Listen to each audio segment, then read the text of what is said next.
बिस्मिल्लाहिर्रहमानिर्रहीम अस्सलाम वालेकुम। मैं हूँ फ़रिया सलीम और आप देख रहे हैं मेरा कुकिंग चैनल जिसका नाम फूड शॉर्ट से चेंज करके मैंने मिनहादी फूड रेसिपीज़ रख दिया है कुछ टेक्निकल इश्यूज़ की वजह से। तो जी आज मैं आपके लिए लेकर आई हूँ क्रिस्पी करारे फ्लेवरफुल और मज़ेदार से पकौड़ों की रेसिपी। इंतहाई ईजी लेकिन बहुत ही मज़ेदार टेस्ट के साथ जल्दी जल्दी से रेसिपी स्टार्ट करते हैं और ध्यान से देखिएगा पूरी रेसिपी ताकि आप भी परफेक्ट रेसिपी बना सकें। सबसे पहले हम एक बोल में कैबेज ले लेते हैं यानी कि बंद गोभी। उसको मैंने इस तरह से बारीक-बारीक काट लिया है छोटा-छोटा।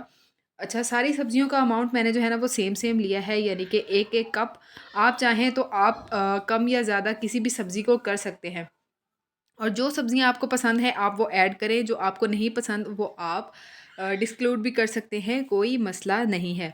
अच्छा जी, 1 ही कप मैंने इसमें डाला है पालक का और 1 ही कप इसमें मैंने बड़े साइज़ का अनियन लेके उसको मैंने स्लाइस किया है और मैंने डाला है। मैंने सारी सब्ज़ियाँ पतले-पतले स्लाइसेस में काट कर डाली हैं ताकि जब हम इनको फ्राई करें ये बहुत जल्दी टेंडर हो जाएँ और बहुत ही क्रिस्पी बने, ठीक है? ये गाजर को भी मैंने इस तरह से स्ट्रिप्स में काटा है। ये भी मैंने 1 ही कप लिया है। उसके बाद बारी आती है पोटैटोज़ की।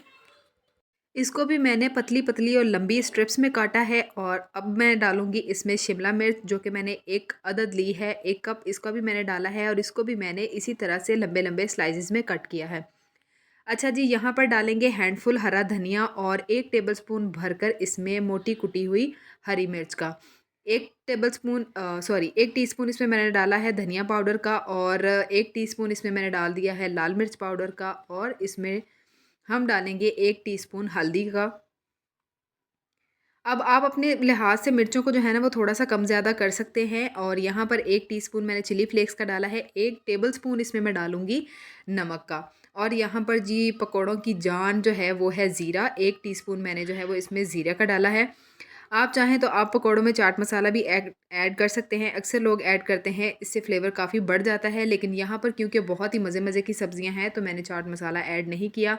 1 टेबलस्पून भर के सूखी मेथी को इस तरह से मैं हाथ में मसल कर डाल दूँगी और सारे मसालों और सब्जियों को अच्छी तरह से मिक्स कर लूँगी।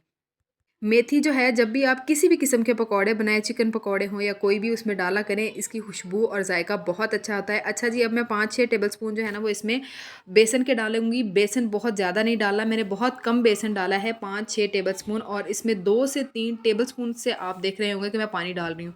आपने पानी बहुत ज़्यादा नहीं डालना, यही मेन की है पकौड़ों को इंतहाई क्रिस्पी और मज़ेदार बनाने की।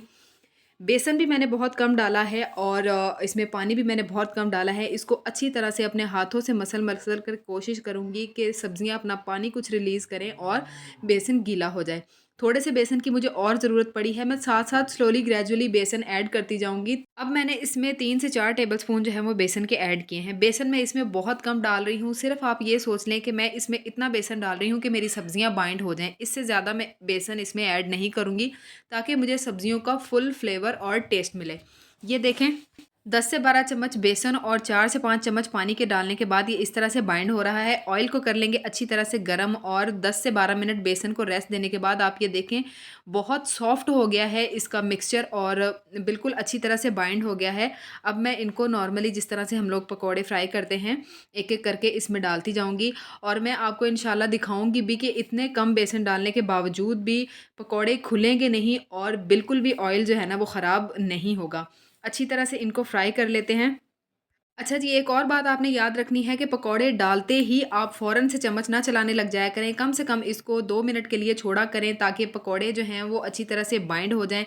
उसके बाद आप जब इनको चम्मच से हिलाएँगे तो ना तो आपका पैन ख़राब होगा, ना ऑयल ख़राब होगा। ये देखें, आपको ऑयल नज़र आ रहा होगा कि बिल्कुल क्लीन है, कोई इसमें पकौड़ों के टुकड़े नहीं गए, सब्ज़ी टूटी नहीं है। इसके बावजूद कि मैंने इसमें बहुत ही कम बेसन डाला था। अच्छी तरह से उलट-पलट के इनको बिल्कुल गोल्डन ब्राउन और क्रिस्पी कर लेंगे। देख रहे हैं आप ये कितने खूबसूरत और लज़ीज़ लग रहे हैं। ये डन हो गए हैं, मैं इनको डिश आउट कर लेती हूँ।